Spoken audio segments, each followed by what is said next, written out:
memang Gibran ini dikatakan digadang-gadang tidak punya kompetensi, tidak punya kemampuan dan lain sebagainya. Cuman kalau misalkan saya melihat secara objektif bagaimana penampilan Gibran semalam, beliau ini bisa dibilang bisa menampilkan secara baik, bukan bagus ya, bisa menampilkan secara baik gitu. Jadi kemudian yang pasti punya dampak ke kami ya sebagai generasi muda gitu, IKN tentu saja gitu. Karena IKN juga dibahas kemarin ada sempat perseteruan tuh Iya, antara betul Gibran betul. kan Itu iya. lumayan seru Iya. ya tiktokannya ya. Iya, tiba-tiba Gibran nodong ke Caimin, "Caimin bukannya kamu dulu juga motong pita di KN?" Iya. gitu.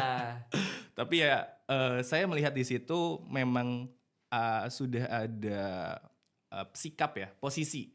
Jadi kalau misalkan memang paslon 1 dari awal kita juga sudah tebak dengan Anies tagline yang perubahan gitu kan, bahwa IKN ini bukan menjadi sebuah prioritas. Oke. Banyak gimmick yang mungkin sengaja atau tidak sengaja beliau lakukan gitu. Jatuhin mic misalkan, kemudian juga di depan panggung pertama dan lain sebagainya itu terlepas dari itu ya memang apa yang dia sampaikan itu tidak clear, tidak langsung ke topik sehingga membuat banyak orang-orang bertanya gitu, kenapa dia tidak mampu untuk menjawab sesuai dengan apa yang seharusnya dijawab. Ya, assalamualaikum warahmatullahi wabarakatuh. Kembali lagi di bincang-bincang santai. Ya, kemarin kita seperti yang kita ketahui bahwasannya semalam itu sudah digelar debat capres dan juga cawapres putaran kedua. Nah, untuk mengetahui seperti apa nih hari ini sekitar 45 menit ke depan kita telah bersama dengan salah satu generasi Z. Lalu kira-kira seperti apa pandangan dari generasi Z untuk debat capres dan juga cawapres. Nah, untuk malam kemarin atau malam tadi ini untuk debatnya ini khusus untuk calon wakil presiden. Nah, gagasan-gagasan, ide-ide sudah diutarakan oleh para calon wakil presiden dari paslon 1, paslon 2, dan paslon 3. Nah, hari ini kita akan membahas dengan generasi Z. Kita telah bersama dengan salah satu ketua BEM ya, ketua BEM di Universitas IPB. Institut Pertanian Bogor. Institut Pertanian Bogor. Iya. Ini selamat datang sebelumnya, terima kasih atas waktunya. Makasih Bang sudah diundang. Nah, sebelumnya kita perkenalan diri dulu ya. Kira-kira nih boleh perkenalkan diri dulu, nama, asal, dan sebagai apa. Mungkin teman-teman di sana juga udah pada tahu nih siapa. Oke, halo, salam kenal semuanya. Nama saya Imadudin Abdurrahman. Teman-teman semua bisa panggil saya Rahman dari Institut Pertanian Bogor atau mungkin sekarang namanya IPB University ya, teman-teman. Asal dari Jakarta Oh, dari sebenarnya. Jakarta. Iya, dari Jakarta. Cuman emang kuliah di Bogor dan ya jadi ketua BEM IPB sekarang kebetulan. Jadi ketua BEM IPB. Ketua BEM IPB, betul. Kalau boleh tahu jurusannya kuliahnya nih apa nih di IPB? Kalau di IPB saya ambil di FMIPA, jurusannya ilmu komputer. Iya, Ilmu komputer. ilmu komputer. Semester? Semester 9, ntar lagi lulus. Berarti mau iya. lulus ya? Mau lulus, betul. Oke, nih kita langsung aja nih ke topik pertama nih. Semalam nonton debat Debat nonton cawapres capres putaran kedua kan. Iya, betul. Nah, kita nih pengen tahu nih sebetulnya apa pandangan dari generasi Gen Z terutama karena seperti yang kita tahu bahwasanya 50% dari pemilih nantinya ke depan pada Pilpres 2024 ke depan ini dari generasi Z. Nah, aku pengen sebelum kita masuk ke topik utama nih, dari generasi Z sendiri, kira-kira apa yang menentukan generasi Z ini untuk memilih calon presiden? Kan ini mungkin yang pertama ya. Iya, betul. Kira-kira apa nih, Mas? Yang pertama pasti kalau misalkan kita milih indikatornya siapa yang bakal kita pilih dan lain sebagainya, kalau generasi Z secara umum merasa memang lebih memilih bagaimana dia membawa sebuah gagasannya. Itu pasti. Bagaimana apa yang dia sampaikan tuh bukan cuman gimmick, bukan cuma hal-hal yang di atas angin dan lain sebagainya, enggak. Tapi hal-hal yang konkret dan emang menjawab keresahan-keresahan kami juga gitu. Karena kan generasi Z sekarang ini bener-bener yang digadang-gadang juga ya menjadi seorang Indonesia Emas 2045 dan lain sebagainya. Nanti di tahun ke depan. Cuman yang kita lihat sekarang adalah bagaimana para pemimpin ini, cawapres ini atau mungkin capres-capres ini itu ngebawa sebuah gagasan itu yang nantinya akan punya dampak ke kami kayak gitu. Jadi sorry no gimmick lah, kita nggak suka gimmick dan lain sebagainya. Kita mau yang hal-hal yang clear, hal-hal yang pasti, hal-hal yang emang itu kelihatan banget tuh buat kita tuh apa kenanya. Kayak gitu sih kalau misalkan Gen Z milihnya sekarang ya, gitu Mas. Berarti hal-hal yang lebih konkret nggak no gimmick ya. No gimmick lah gitu. Oke, oke. Nah, kalau kita bicara untuk debat semalam nih, debat putaran kedua yang dikhususkan untuk para calon wakil presiden. Nah, dari Gen Z sendiri nih melihat debat semalam itu gimana, Mas? Kalau boleh objektif ya, yang pertama kita bilang Pak Mahfud auto win teman-teman. Ya, Auto auto win. win ya. Oke, Kenapa ya? kenapa Karena tuh? dibandingkan dari ketiga cawapresnya, itu Pak Mahfud memang punya kapasitas lebih dibandingkan yang lainnya gitu. Beliau juga sudah pernah di yudikatif, Mhm. pernah di legislatif, pernah di eksekutif. Jadi udah punya kemampuan yang lebih dibandingkan yang lain kayak gitu. Jadi ya Pak Mahfud kita percaya bisa menampilkan yang terbaik dan itu dibuktikan semalam oleh beliau gitu kan. Nah, kita sekarang ada di perbandingan antara yang paslon 1, Caimin dan juga Gibran selaku cawapres paslon 2 kayak gitu. Yang pertama kita lihat Caimin gitu. Dan orang-orang yang mengatakan bahwa kesalahan Anies, blundernya Anies, Mhm. satu-satunya blunder Anies adalah memilih Caimin. Oh Jadi gitu enggak ya. ya, Ada no offense ya, iya. Heeh. Tapi dalam artian memang kemarin bisa kita lihat bahwasanya Caimin tidak begitu menampilkan performa yang baik kayak gitu. Oke. Banyak gimmick yang mungkin sengaja atau tidak sengaja beliau lakukan gitu. Jatuhin mic misalkan, Mhm. kemudian juga di depan panggung pertama dan lain sebagainya itu terlepas dari itu ya memang apa yang dia sampaikan itu tidak clear, tidak langsung ke topik sehingga membuat banyak orang-orang bertanya gitu, kenapa dia tidak mampu untuk menjawab sesuai dengan apa yang seharusnya dijawab kayak gitu. Kemudian kalau misalkan Gibran, nah ini mungkin barangkali menjadi sebuah poin kritis ya teman-teman. Memang Gibran ini dikatakan digadang-gadang tidak punya kompetensi, tidak punya kemampuan dan lain sebagainya. Cuman Mhm. kalau misalkan saya melihat secara objektif bagaimana penampilan Gibran semalam, beliau ini bisa dibilang bisa menampilkan secara baik, bukan bagus ya, bisa menampilkan secara baik gitu. Jadi bisa menjawab, kemudian juga bertanyanya juga ada beberapa yang emang di luar konteks dan lain sebagainya. Cuman ada beberapa hal yang juga tepat sasaran kayak gitu. Dan ini bisa menjadi sebuah pandangan bahwa barangkali orang-orang yang masih belum yakin sama dia dan segala macam, swing voter bisa mengarah ke dia. Tapi ya terlepas dari itu, ketiga penampilan cawapres kemarin memukau dengan segala kelebihan dan kekurangannya. Menurut saya sih Oke. kayak gitu. Terus kalau untuk tadi Pak Mahfud tadi kingmaker-nya berarti ya yang paling menang lah Ya, semalam. saya bisa bilang kayak gitu, iya. Oke, kalau misalkan dilihat nih, tadi kan udah disebutin, poin-poin apa aja sih yang di-highlight sama generasi muda gitu kan. Mhm. Untuk tema semalam kan tentang digitalisasi ekonomi, kemudian juga perpajakan, APBN. Nah, ada isu-isu yang kira-kira menurut Gen Z yang, Gen Z banget nih dan itu kira-kira apa sih, Mas, yang perlu di-highlight dari debat Yang semalam? Gen Z banget sebenarnya sempat ada pembahasan soal digitalisasi ya gitu. Mhm. Digitalisasi soal bagaimana kebijakan-kebijakan itu sesuai dengan kebutuhan market. Kan. Saya melihat tapi pembahasan secara detail di sana kurang kayak gitu. Dalam artian ya itu tidak tepat sasaran ke dalam kebutuhan-kebutuhan yang memang praktis ada di lapangan kayak gitu. Jadi soal tema digitalisasi dan segala macam termasuk berbagai macam ya kemarin disampaikan itu termasuk normatif saya rasa ya belum konkret dan lain sebagainya. Itu satu.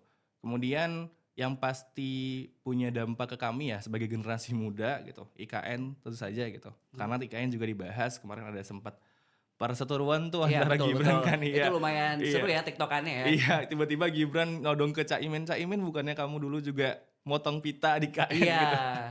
Tapi ya saya melihat di situ memang sudah ada sikap ya, posisi. Jadi kalau misalkan memang paslon 1 dari awal kita juga sudah tebak dengan Anies Mhm. tagline yang perubahan gitu kan, bahwa IKN ini bukan menjadi sebuah prioritas kan. Oke. Sementara kalau misalkan di 02 sudah pasti karena meneruskan jejak Bapak. Oke. Yang ketiga kemudian sesuai tadi ya bagaimana semangat-semangat Presiden Jokowi itu diteruskan juga, itu juga disampaikan kemarin oleh Mahfud Hilirisasi. gitu. Itu nomor 2 Itu hilirisasi. yang Iya yang mhm. ketiga itu ya mengatakan semangat-semangat kebijakan yang sudah dilaksanakan oleh Presiden Jokowi itu dilaksanakan. Kan Mhm. kemarin Prof Mahfud juga sudah bilang gitu kan. Saya tertarik bahasan IKN ini karena ini merupakan hal yang baik yang dilakukan oleh Presiden Jokowi kayak gitu. Oke. Nah, jadi soal IKN ini ya sebenarnya gitu.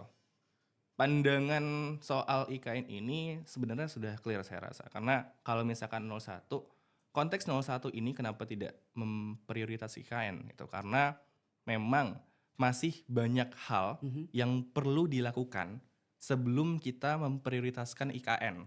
Oke. Nah, saya mendapatkan pandangan itu dari paslon 01.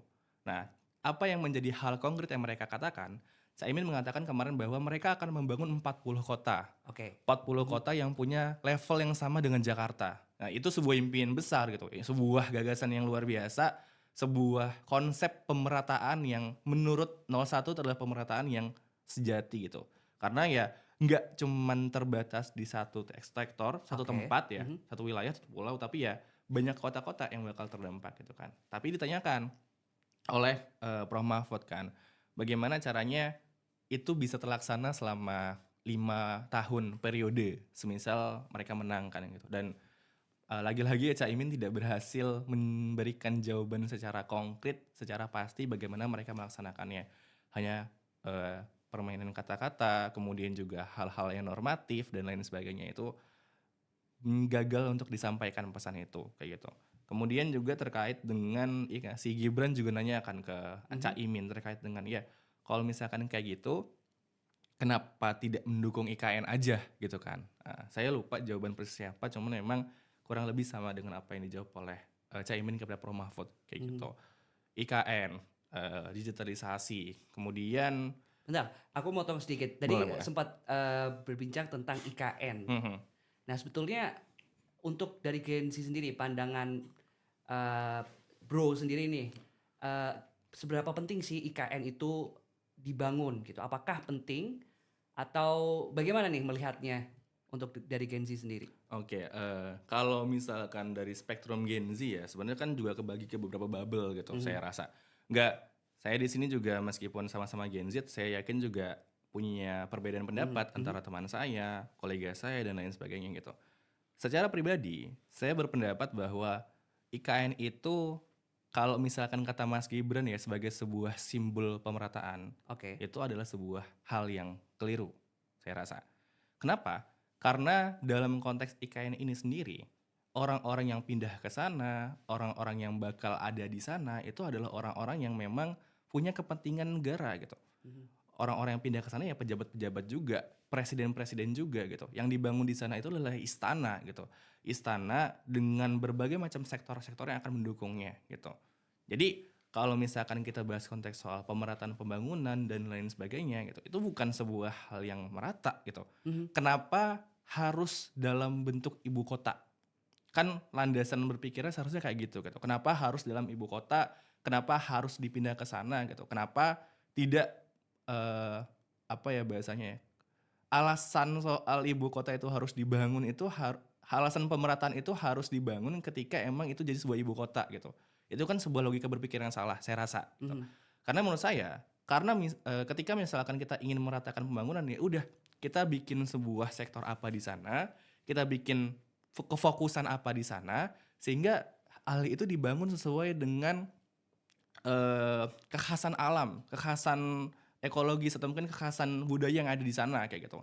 Nggak harus ujuk-ujuk ibu kota dan lain sebagainya kayak gitu. Menurut saya kayak gitu. Sehingga ya memang ya kalau misalkan ditanya Mhm. IKN ini bagaimana pandangannya, memang bukan sebuah urgensi menurut saya gitu. Karena masih banyak sekali hal-hal yang perlu dibenahi sebelum kita fokus kepada IKN kayak gitu. Pendapat saya pribadi kayak gitu sebenarnya. Oke, berarti ini belum sesuatu yang urgent untuk dilakukan. Betul Nah, gitu. tapi, waktu waktu itu ditanggapi oleh Caimin ya, tentang dia akan membangun 40 kota setara dengan Jakarta. Mhm. Semalam dia bilang, seperti itu. Nah, itu gimana tuh? Kira-kira realistis juga nggak? Jadi kan berarti sama aja nih kalau Mhm. misalkan kita buat IKN dengan dana segitu, tapi dia juga ingin membuat 40 kota setara dengan Jakarta. Itu hal yang sama atau sesuatu yang berbeda? Gimana tanggapan dari Gen Z sendiri melihat ini? Kalau pandangan apakah sama apa berbeda, saya melihatnya berbeda ya. Heeh. Karena konteks di sini adalah mereka melaksanakan pemerataan pembangunan, tapi nggak ujuk-ujuk menjadikan sektor pemerintah pusat tuh ada di sana gitu. Mhm. Jadi semangatnya berbeda. Oke. Semangatnya IKN ini adalah menjadikan Kalimantan di sana itu menjadi ibu kota baru gitu. Sehingga harapannya ibu kota baru ini katanya sebagai simbol pemerataan. Nah, Mhm. kalau bentuknya simbol doang kan kita belum belum bisa memastikan apakah emang itu akan menjadi sebuah konkret pemerataan pembangunan di seluruh Indonesia gitu kan. Mhm. Tapi gagasan soal Anies dan Caimin ini bagaimana mereka me meningkatkan pemerataan pembangunan di Indonesia dengan cara tadi membangun kota-kota sekelas Jakarta, 40 kota di Jakarta di Indonesia sekelas Jakarta, yaitu merupakan sebuah semangat pemerataan saya rasa gitu. Oke. Tapi apakah ditanya soal realistis apa enggak, saya belum bisa menjawab secara pasti ya. Kapasitas saya Oke. nggak di sana. Cuman saya merasa memang dengan waktu cuman 5 tahun itu sebuah hal yang sedikit sulit untuk dilakukan kayak gitu. Karena ya lagi-lagi kita terbentur dengan APBN, kita terbentur dengan berbagai macam hal-hal yang mungkin perlu diprioritaskan terlebih dahulu, sehingga itu bisa menjadi sebuah hal yang mungkin cuman janji manis doang kali ya. Atau mungkin biar Mmm. orang-orang, wah keren nih ntar nanti bakal ada 40 kota sekelas Jakarta di Indonesia gitu kan. Tapi ya masih banyak hal yang belum pasti yang terjadi gitu kan. Sehingga ya ujung-ujungnya janji manis pejabat lagi kan, capek Ah, iya, dengarnya gitu. betul betul. Mhm. Nah, menarik nih, Mas, tadi bilang janji-janji manis dari 3 paslon cawapres semalam. Mhm. Dia sudah beradu gagasan. Nah, kira-kira dari poin-poin yang disampaikan ini, poin-poin mana yang paling implementatif gitu? Pasti kan semua, menawarkan produk-produknya ya. Nah, mana nih paslon yang punya yang terrealisasinya itu paling paling ya implementatif lah? Kalau dibilang cuman sekedar implementatif ya, Ah. saya rasa 1, 2, 3 itu punya program-program kerja yang implementatif, ada yang Oke. enggak gitu kan. Mhm. Jadi kita lihat secara adil aja terkait dengan hal itu sebenarnya gitu. Cuman memang kalau misalkan dari pandangan soal kebijakan publik ini bahwa apakah ini kebijakannya implementatif tapi punya dampak buruk atau lain sebagainya itu lain cerita kayak gitu. Karena misalkan contohnya gini, konteks keadilan yang dibawa oleh Anies menurut saya itu Mhm. sebuah hal yang bagus, memang bagus gitu.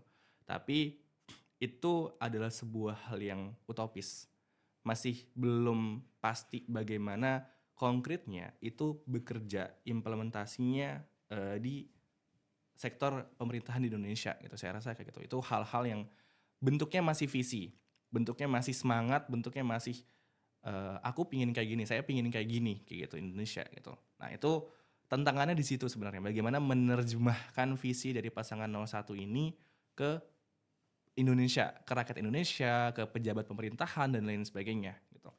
Kalau 02, saya merasa bahwa yang kemarin digaung-gaungkan oleh Mas Gibran ya soal hilirisasi itu punya dampak bagus, dampak baik bagi perkembangan ekonomi Indonesia. Bagaimana Indonesia tidak cuman mengekspor bahan mentah, Mhm. tapi bagaimana produk-produk yang nggak cuman jadi sebuah hal yang harus diproduksi lagi itu bisa dikeluarkan di Indonesia, bisa diperjualbelikan di luar Indonesia gitu. Dan itu secara real, secara konkret memang menambah menambah jumlah pendapatan Indonesia Indonesia. kayak gitu. Saya sepakat gitu.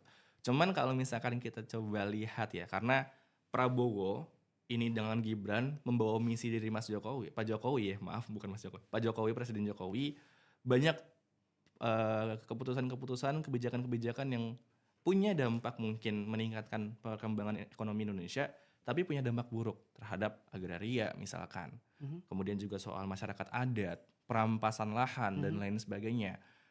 Salah satunya food estate lah. Banyak Mmm. sekali lahan-lahan yang diambil, yang dibuat sebagai sebuah sektor perkebunan, kemudian ditanamin kentang dan ternyata kentangnya itu nggak jadi gitu, jelek, produksinya tuh jelek, hasil hasil panennya tuh jelek gitu kan.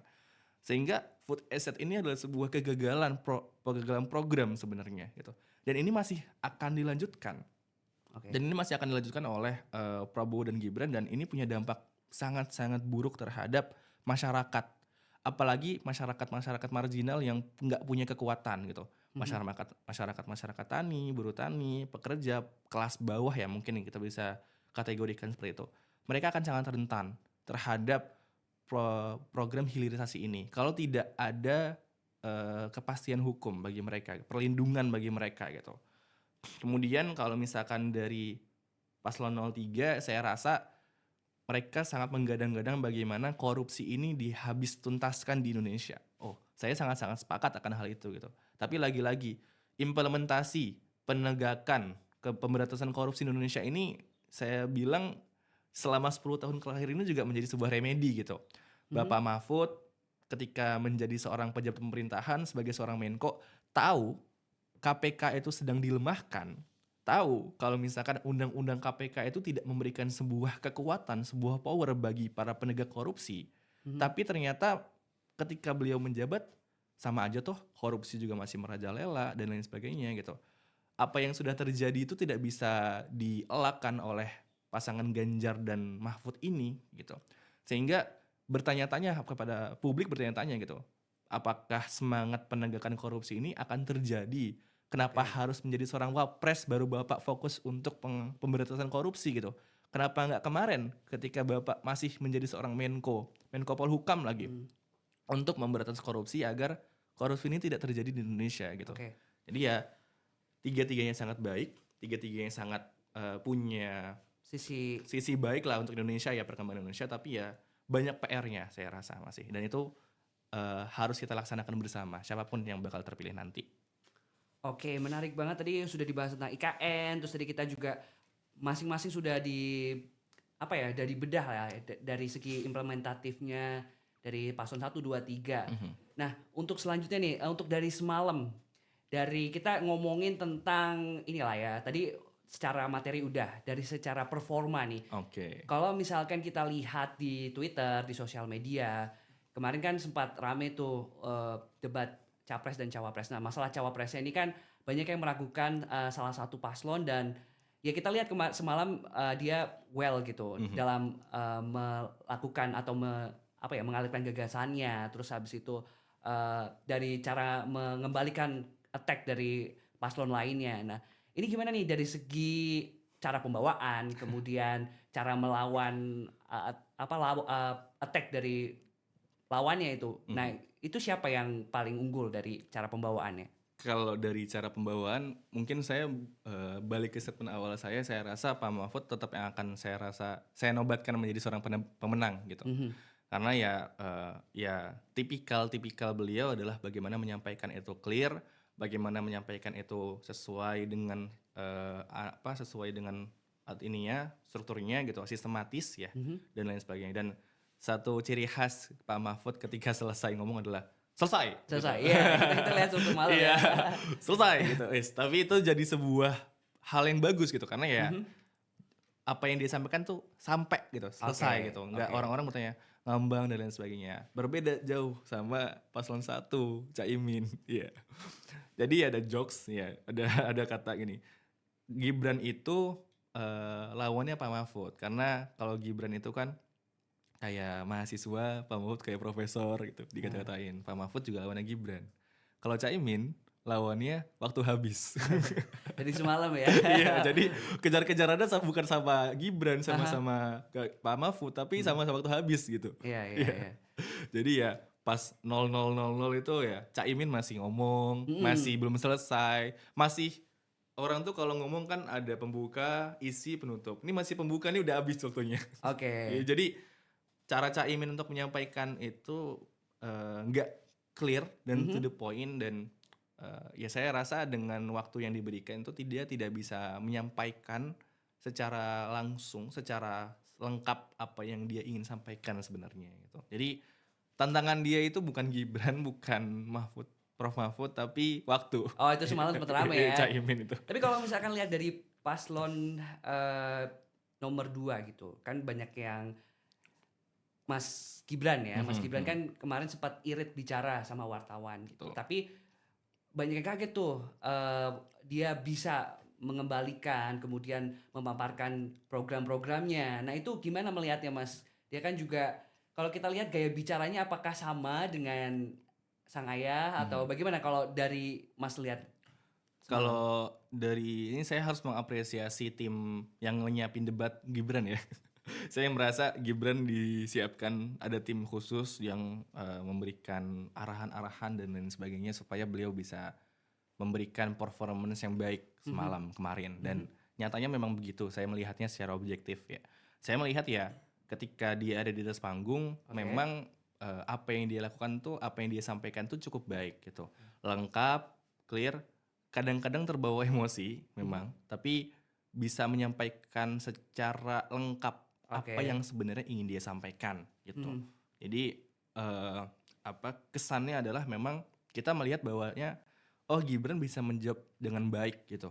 Oke. Mhm. Gibran bisa menjawab secara baik, Gibran bisa menjawab secara, real apa sih yang sebenarnya menjadi permasalahan gitu. Cuman, kalau misalkan dari konteksnya, ya mungkin Gibran dan Caimin ya, mungkin kita beda satu-satu ya. Mhm. Kalau Caimin itu, ketika dia ditanya juga, ada beberapa hal yang dia bisa menjawab secara pasti. Karena Caimin ini kan benar-benar punya kemampuannya di bagian perdesaan dan lain sebagainya, saya Oke. rasa kayak gitu ya, latar belakangnya kayak gitu. Sehingga hal-hal yang mungkin kemarin nggak menjadi spesifikasi dia, ya dia tidak bisa menjawab secara pasti. Oke. Sehingga dia menggunakan mulut dia, cara bermain kata dia untuk, berusaha menjawab, kayak gitu. Nah kalau misalkan Gibran, cara dia untuk mengcounter adalah ya dia untuk menyerang lawan gitu. Jadi ya Caimin diserang gitu, kemudian sempat juga, nggak menjawab secara pasti apa yang dijawab oleh Prof Mahfud gitu. Gibran juga pas ditanya sama Caimin kan, apa tips and trick, menjadi seorang, wali kota yang berhasil gitu kan, ya Iya. kan. Kan, Atau Mas melihat itu ada tendensius tertentu kah dari pertanyaan Caimin kepada, Gibran sendiri? ya kalau misalkan dibilang tendensi ya pasti kita harus punya pandangan tendensi, betul. Iya. Karena ya ya sama kayak kemarin juga ada baca pres. Kenapa ketika Japres itu Prabowo selalu ditanya soal HAM dan lain Iya iya. sebagainya gitu, ya sama Itu gitu. bagian dari strategi Itu berarti bagian ya? dari strategi, itu Heeh. nggak masalah sama sekali ketika debat gitu, dan Mhm. bagaimana seorang lawan bicara tadi bisa menjawab sesuai dengan apa yang seharusnya, saya rasa gitu. Untuk Mhm. benar-benar menampilkan kapasitas dia sebagai seorang pemimpin. Ya bukannya malah apa ya, bukannya malah kena, kegoyang-goyang dari tendensi-tendensi itu, tapi ya tetap tenang, tetap stabil dan berusaha untuk menjawab, itu saya rasa adalah sebuah poin penting yang seharusnya dimiliki oleh seorang pemimpin. Nah balik lagi tadi ya, ya apakah tendensi? Tendensi, betul. Tapi kan, pas diklarifikasi sama Caimin lagi ya, saya nggak tendensius, saya cuman bertanya tips and triknya apa dan segala macam Oke. ya. Dan, Gibran lagi-lagi saya rasa tidak bisa menjawab secara, pasti, secara clear gitu. Apa sih sebenarnya, tips and trick ya, Triknya. kiat-kiat sebagai seorang wali kota yang berhasil supaya banyak APBN yang ke sana gitu kan, ya. Heeh. Terlepas dari itu ya, di situ Caimin cukup baik sebenarnya untuk, ya bikin bikin dinamika di sana. Oke. Kemudian soal Gibran pas, ditanya sama Prof Mahfud Mhm. terkait dengan pajak, Oke rasio itu pajak mhm, kan. rasio pajak. Jadi ya Gibran itu nggak menjawab sama sekali. Ya saya melihat di situ ya Gibran muter-muter, Mhm. nggak berusaha untuk memberikan, jawaban kepada Prof Mahfud gitu kan. Malah dia bilang bahwa nanti kalau misalkan pengusaha di bawah 500 juta kalau nggak salah ya, Iya. itu nggak dapat pajak dan lain Mmm. sebagainya. Padahal Prof Mahfud sudah mengingatkan, dan saya melihat gaya-gaya Prof Mahfud kemarin bener-bener kayak profesor lagi nguji ya. Jadi kayak dosen Iya, pembimbing. dosen pembimbing gitu, dosen penguji bukan Oh, pembimbing, dosen dosen penguji, penguji. iya. Kamu jangan macem-macem ya sama pajak, ini bukan hal yang Oke. sensitif gitu, nanti takutnya Oke. masyarakat kena, apa dan segala macamnya gitu kan. Dan ya Gibran gagal untuk menjawab itu saya rasa gitu. Kemudian Prof Mahfud, nah Prof Mahfud ini yang saya rasa baik itu Mhm. ketika memang tadi ya di awal, Gibran bertanya soal bagaimana membuat sebuah produk hukum terkait dengan carbon carbon capture. Nah, jadi di situ Prof Mahfud menjawab ya bagaimana alur untuk membuat sebuah produk Bangkrut. hukum yang baik gitu. Bukan bagaimana menjawab bagaimana membuat sebuah produk hukum tentang carbon capture. Justru menurut saya itu sebuah jawaban yang baik karena Prof Mahfud mengatakan ketidaktahuannya dia, tapi itu tetap memberikan sebuah solusi karena pola Mhm. pikir seorang negarawan, seorang pejabat publik ya. Memang dia bukan orang yang tahu segala hal, tapi Oke. dia juga punya wisdom, punya kebijaksanaan, punya alurnya juga bagaimana agar berbagai macam hal dan keresahan yang ada di masyarakat itu bisa dilakukan. Oke. Sehingga ya tadi kalau misalkan memang masyarakat meminta produk hukumnya itu dibuatkan, atau mungkin memang pemerintah punya political will untuk membuat sebuah perlindungan akan sesuatu sehingga ada produk hukumnya gitu. Makanya jawaban Prof. Mahfud itu saya rasa baik. Meskipun nggak menjawab pertanyaan Gibran, tapi ya itu memang caranya gitu, alur gitu. Prof. Mahfud harus melibatkan berbagai macam sektor kan, karena ya beliau adalah orang hukum, bukan orang lingkungan, bukan Iya, orang iklim iya. kan. Beliau nggak harus tahu, tapi beliau bisa berdiskusi. Kan beliau juga jawab kan, saya bisa berdiskusi dengan orang-orang dan lain sebagainya supaya peraturan perundang-undangan itu bisa dibuat secara komprehensif gitu. Dan itu kemudian terakhir mungkin saya highlight terkait dengan bukan terakhir ya, mungkin ada lagi. Saya highlight terkait dengan ketika Prof. Mahfud bertanya soal kenapa paslon 01 itu tidak percaya diri. Nah, saya ambilnya percaya diri untuk meningkatkan pertumbuhan ekonomi Betul. sebesar 7% kan gitu. Padahal kemarin ada IGS-nya 4, 5 dan segala macam, seharusnya kata Prof. Mahfud seharusnya paslon 01 bisa Oke. menargetkan itu gitu. Dan disinilah Caimin saya rasa bukan cukup baik, bahkan sangat baik menjawab, karena visi dari Indonesia adil dan makmur ini benar-benar menjadi sebuah jawaban beliau. Jadi beliau menjawab ini, kalau saya ingat ya, apa yang menjadi sebuah apa yang dilakukan itu bukan dalam konteks pertumbuhan ekonomi kayak gitu, tapi bagaimana pemerataan ekonomi yang ada di seluruh Indonesia gitu. Kata pemerataan ini itu menggambarkan visi dari paslon 01 kayak gitu. Oke. Jadi kan kalau misalkan kita tahu nih, kalau kita ambil pertumbuhan ekonomi itu kan kita ambil dari sektor PDB kan, pendapatan domestik bruto bruto. kan, GDP lah ya. So, rumusnya CIG X kurang M kan. CIG consumption, investasi, government, ditambah lagi ekspor kurang impor gitu kan. Oke. Kalau misalkan kita ambil skalanya itu cuman makro ya 7%, itu bisa-bisa aja dengan meningkatkan CIG rumus tadi itu di kota-kota besar. Oke. Atau mungkin misalkan IKN numbuh nih, IKN ada kan sesuai dengan paslon 0203 misalkan ya. IKN juga bisa menjadi sebuah kota baru yang bisa menjadi sebuah variabel untuk meningkatkan PDB tadi gitu. Tapi ya memang itu tidak akan menjawab soal pemerataan kesejahteraan sama sekali, pemerataan pembangunan sama sekali, pemerataan ekonomi sama sekali, enggak gitu. Ya, ini yang menjadi sebuah visi dari 01 dan dia bisa menyampaikan visinya secara baik di situ. Ya, jadi saya salut dengan satu jawaban itu, tapi Caimin banyak blundernya sih. Saya kemarin nggak terlalu baik. Oke. Itu. Sip. Menarik, tadi kita pembahasannya udah cukup banyak gitu. Nah, sebenarnya aku lebih penasaran nih, apa yang dibutuhkan generasi Z gitu. Sebenarnya saat ini kan mungkin banyak maksudnya Gen Z ini akan menjadi generasi emas gitu. Ada disebutkan juga bonus demografi. Nah, sebenarnya apa sih poin penting yang diinginkan dari Gen Z dari para pemimpin ini? Selain tadi ada bilang tentang ya jangan gimmick lah. Nah, poin pentingnya ini apa sih sebenarnya yang diinginkan sama Gen Z untuk para pemimpin ke depannya? Oke, saya punya sebuah pandangan. Ada sebuah teori yang bernama intergenerational justice. Oke. Atau bisa disebut sebagai keadilan antar generasi. Jadi konsep ini adalah bagaimana seorang perumus kebijakan dan pembuat kebijakan itu memutuskan kebijakan dia nggak cuman berdasarkan keadilan atau mungkin kesejahteraan atau mungkin beberapa faktor di masa tersebut aja, tapi bagaimana hal tersebut, kebijakan tersebut itu tetap adil, tetap sesuai dengan orang-orang yang akan datang di masa depan kayak gitu. Maksudnya gimana? Rila gini deh. Ketika kita ngebahas soal hilirisasi, kita ngebahas soal bagaimana kita membuka tambang-tambang baru. Tambang-tambang baru ini kan kalau misalkan kita cuman sekedar buka, kebijakan adalah membuka tambang agar meningkatkan nilai investasi. Itu kebijakannya nggak bakal clear karena ketika 5 tahun, 10 tahun tambang yang nggak dibenahi nih, itu akan menjadi sebuah kubangan besar gitu.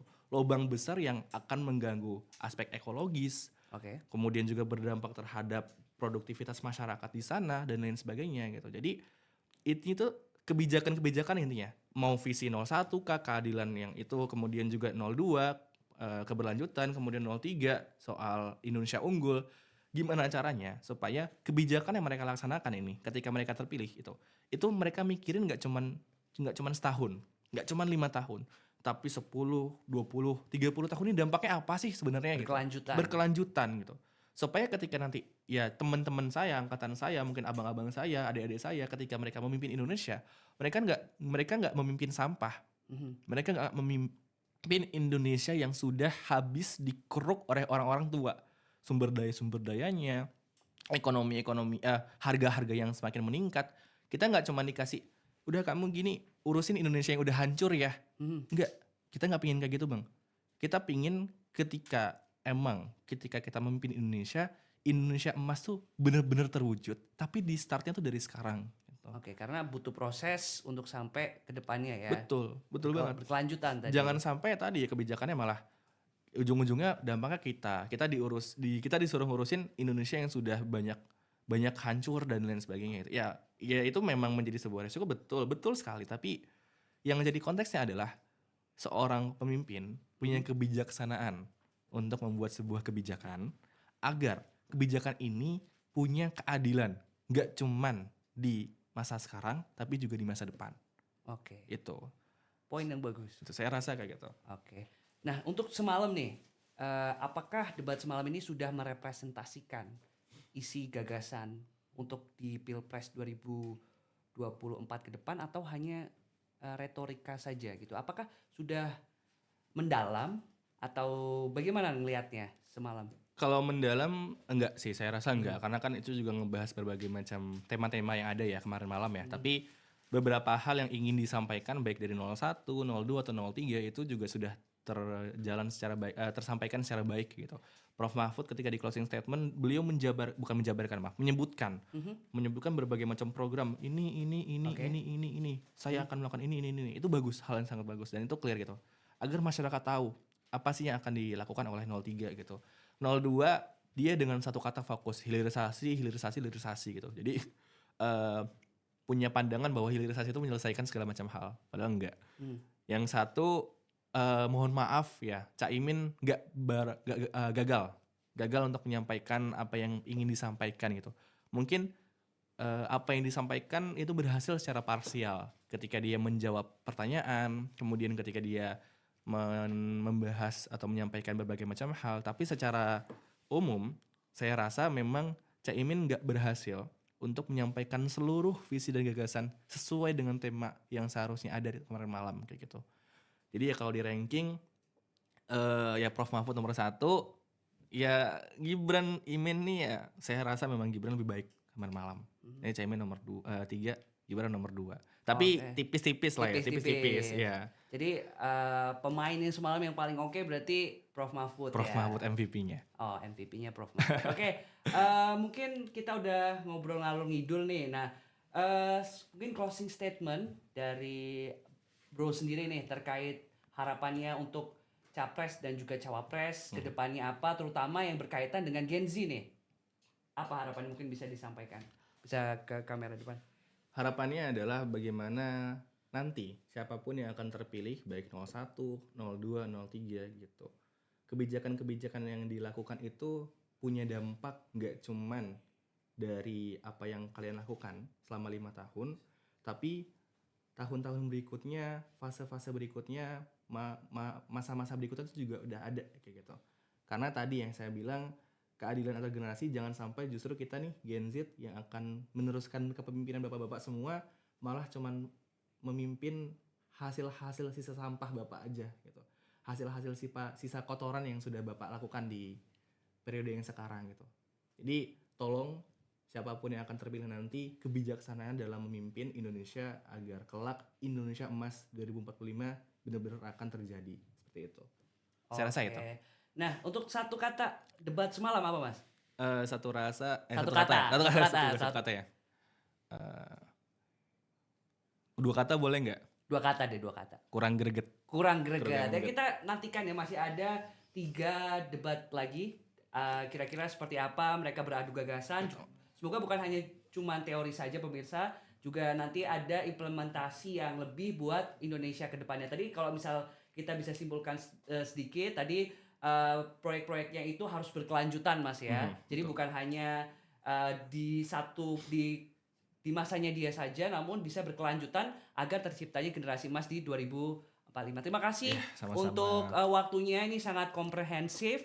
Semoga ini bisa menjadi refleksi buat kita semua. Jangan kapok-kapok untuk datang ke sini. Siap, siap. Terima kasih untuk sudah hadir ke sini, dan untuk pemirsa jangan lupa saksikan episode-episode kita lainnya, dan kita pasti akan terus menghadirkan bintang tamu yang tentunya bisa bisa lebih dalam lagi kita membahas satu topik. Kalau misalkan punya saran atau ide bisa langsung tulis di bawah komentar kira-kira apa bahasan yang cocok yang akan kita lakukan di episode selanjutnya. Saya Kurnia Amal, terima kasih untuk hari ini. Wassalamualaikum warahmatullahi wabarakatuh. Waalaikumsalam. Terima kasih Mas. Terima Sama-sama Mas, kasih. terima kasih.